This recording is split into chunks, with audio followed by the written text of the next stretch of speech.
Mats, vad skulle du vilja säga till studenterna om någon som ska jobba med människor som har svårt att prata? Vad skulle du vilja säga till dem? Vad vill du att de behöver veta?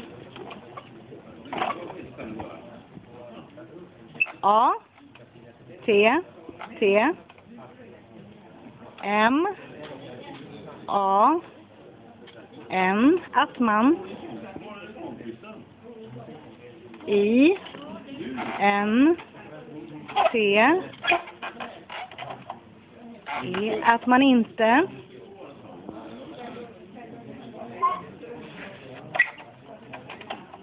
S, K, ska, V, A, R, vara,